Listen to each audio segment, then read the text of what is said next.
તો હેલો મિત્રો, કેમ છો? મજામાં? મજામાં જ રહેવાનું. તો બહુ દિવસે મેં આજે બ્લોગ ચાલુ કર્યો છે, કારણ કે ટાઈમ જ નતો રહેતો અને ગરમી તો એવી પડે છે ને કે ના પૂછો વાત. અને આજે ફાલુમિતના રિઝલ્ટનો દિવસ છે, એટલે થયું કે ચલો આજે બ્લોગ ચાલુ કરીએ. અને અમારા ઘરનું કામ પણ પતી ગયું છે, ખાલી દરવાજા બારી બસ જેવું મોટું નાનું મોટું 1-2 દિવસનું કામ છે, પણ આ ભાઈ આવતા નથી ને તો લાંબુ કરે છે.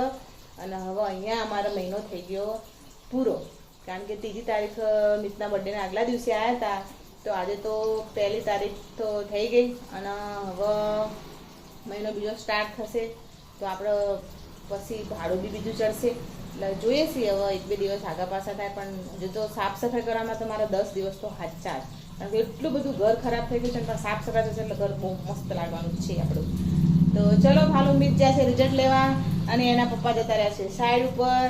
આપણે ઘરે એકલા જ છીએ, હજુ ચા પણ નથી પીધી, વાગી ગયા છે 9:30. તો હવે હું ચા પી લઉં અને જોડે શાક રોટલી પણ ખાઈ લઈશું. પછી આપણે પેટ પૂજા કરીને કરીએ બધું કામ. પહેલાં પેટ પૂજા, ફિર કામ દૂજા. ઓકે, જો ઘરનું હાલત જોઈ લો તમે.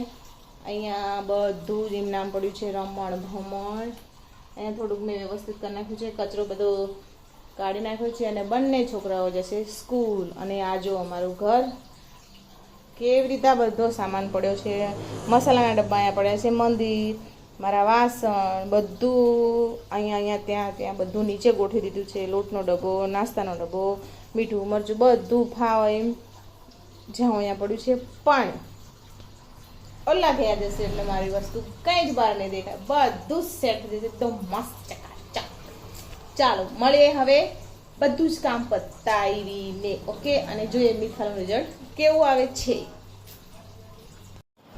તો હું અહીંયા ખા બેસી ગઈ હતી અને એક પાછળથી આવ્યું ને એક આગળથી આવ્યું, મમ્મી ખોલો મમ્મી ખોલો. તો આવી ગયા છે મિત ફાલુ હવે રિઝલ્ટ લઈને. મોઢા તો બહુ સરસ છે એટલે સારું આવ્યું લાગે છે. સારું, ચલો હવે રિઝલ્ટ જોઈ લઉં. ઓકે, બંનેના રિઝલ્ટ બહુ મસ્ત આવ્યા છે ફાલુબેન, બહુ બંને પાસ થઈ ગયા છે.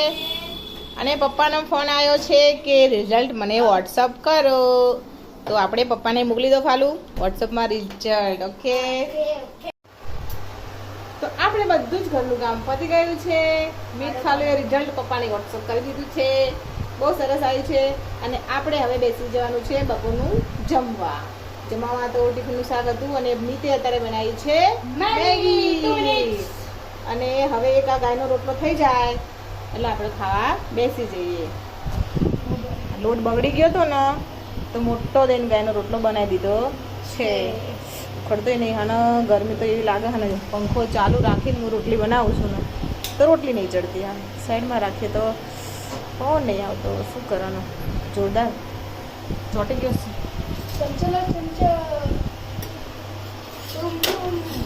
ગાય માતાનો ડાયરેક્ટ લોટ તો ખવડાવાય નહીં, એટલે આપણે બનાવી દઈશું મિત શું કહેવાય ને, પિઝા. તો લઈ ગયા તો પિઝા. ઓકે, ચલો તો આપણે ગાય માતાનો મોટો રોટલો બનાવી દીધો છે. અચ્છે છે આમનો સારી રીતે શેડવી નાખીશું અને પછી મિત નાખી આવશે હાંડમાં. તમે અને ફાલુબેન ખાવાનું કાઢી રહ્યા છે, તો હું આ રોટલો શેડી દઉં. તું મેગી કાઢ, હું આવું છું. મસ્ત મજાની છાશ વાસ બધું રેડી કરી દીધું છે ફાલુએ. હાલો, બહુ ભૂખ લાગી છે. સારું, ચલો આવ્યો કાઢો. તો બપોરનું બધું કામ પતાયા પછી અમે ઘરનું કામ કરવા લાગી ગઈ હતી. તો હું ભૂત જેવી થઈ હતી ને હજુ ભૂત જેવી છું, એટલે ભૂલી જ ગઈ આગળ ફોન નડવાનું લોક ઉતારવાનું.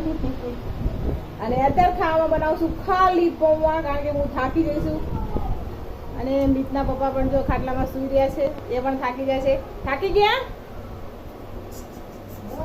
થાકી ગયા પૌવા ચાલશે ને, બીજું કઈ નહીં બનાવું. હા, ખાલી પૌવા બીજું કઈ જ નહીં. અને પછી હું વાગી ગયા છે 9 અને હજી રાતનું ખાવાનું ખાલી પૌવા જ બનાવી રહી છું. અને તો પછી આપણે આ વ્લોગને અહીંયા જ એન્ડ કરે છે. મળે બીજા વ્લોગમાં.